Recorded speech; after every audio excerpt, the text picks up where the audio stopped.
The following episode contains adult language and mild violence. Discretion is advised.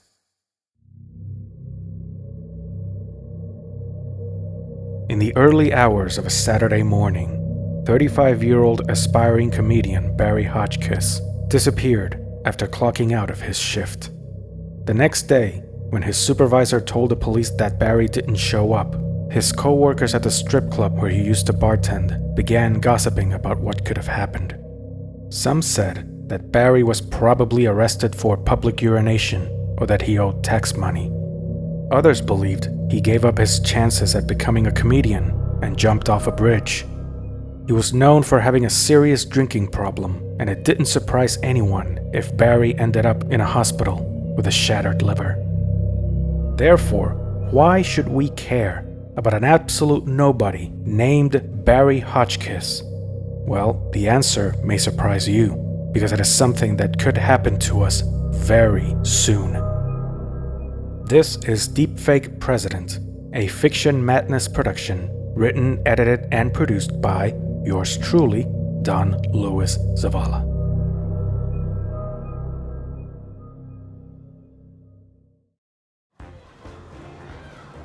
Five years before he disappeared, Barry had big dreams of becoming a successful stand-up comedian in New York City's comedy clubs, hoping to gain an audience one open mic event at a time.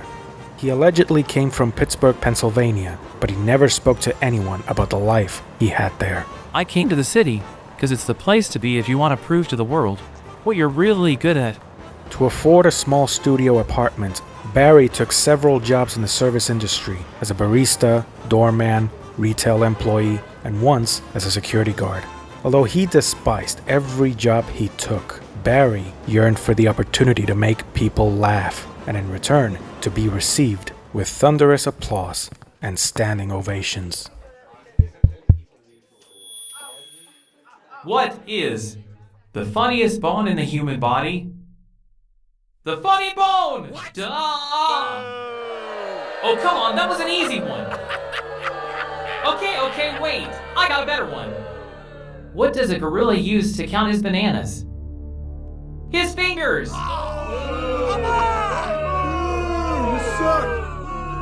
Barry wasn't purposefully unfunny on stage, as if he was trying to inspire a new wave of comedy. The fact is, he strongly believed that he was a skilled wordsmith whose talent had yet to be discovered by the public. They'll get it. They will. I just need to find the right crowd. But despite failing miserably in his first attempt, he was certain that dreams came true to those who never gave up. Do you know what will always have a special place in my heart? Arteries! No respected comedy club wanted to book him, and Barry resorted to open mic settings just to get noticed. But that didn't really work out either. The more he performed, the farther away he was from achieving his goal. I didn't come all this way just to be spit at. No, I know I'm good. Even getting laid became a burden because his pickup lines were as terrible as his jokes. Did I just die? Because I've never seen an angel like you.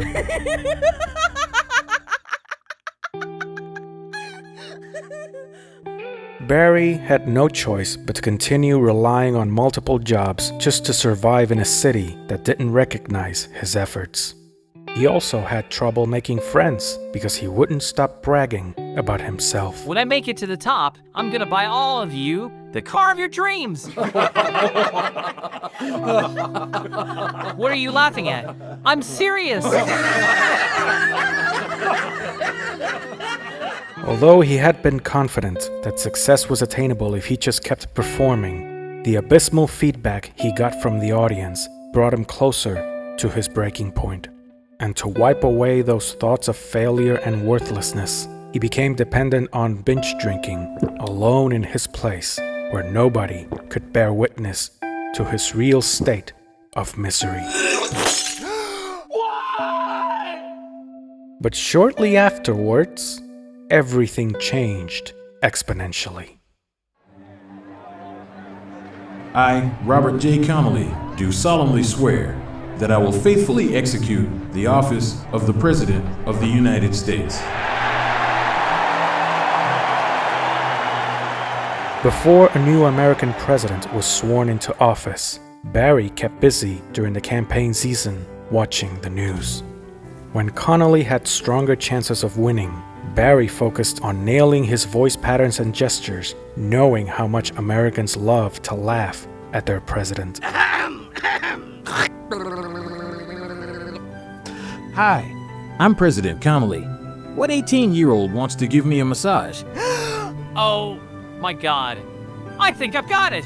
He thought that this could be his way to finally be recognized on stage and become famous. Hey guys, check this out. My fellow Americans, I have come to ruin your lives for the next 4 years. Oh my god, they laughed. Good. Here comes the big one. Unlike my predecessors, I will raise your taxes, because otherwise, China will declare war on us. Cause, you know, we owe them money. Seriously? Yeah, whatever! Go blow someone! Eventually, he got tired of exposing himself to crowds that reflected nothing but contempt for his skits. However, it was their reaction that compelled Barry to consider making a serious change of plans, none of which included improving his sense of humor. What if, instead of trying to become a comedian the old school way, I first become an online influencer? Barry had a personal Facebook and Instagram account, but he never posted content related to his journey as a comedian, out of fear that someone might steal his jokes. Realizing he wasn't having any luck on stage, he decided to give social media a try, starting with his presidential impersonations.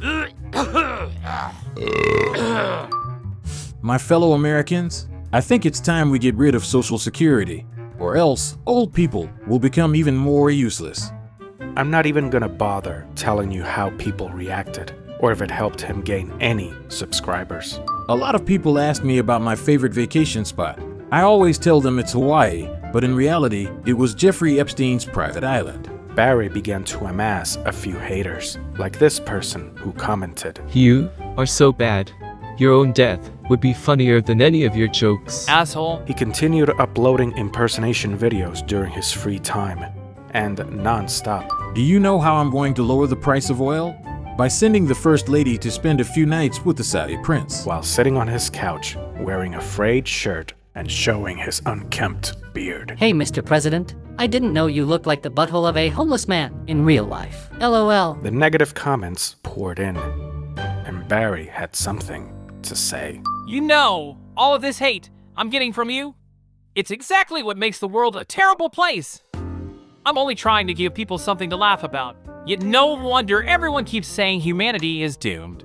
That may have been his most admirable post thus far, but it served no purpose.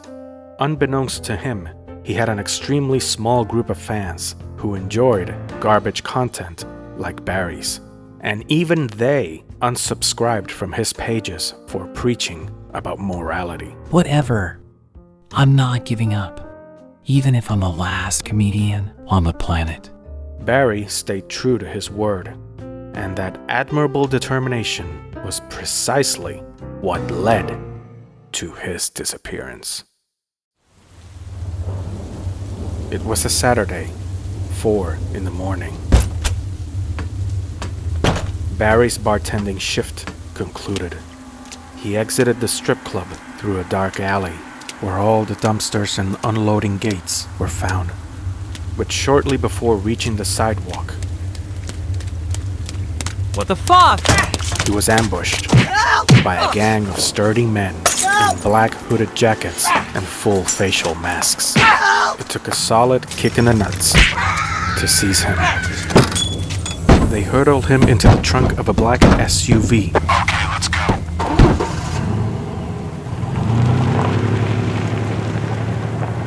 No witnesses saw what happened, and no surveillance camera captured the event.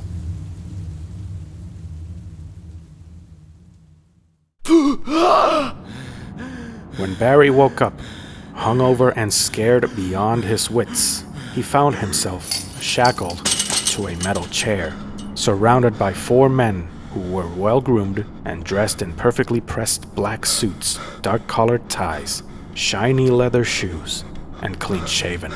What do you want from me? Whoever you are, I'm an alcoholic, so my kidneys are definitely fucked. Shut up! Okay.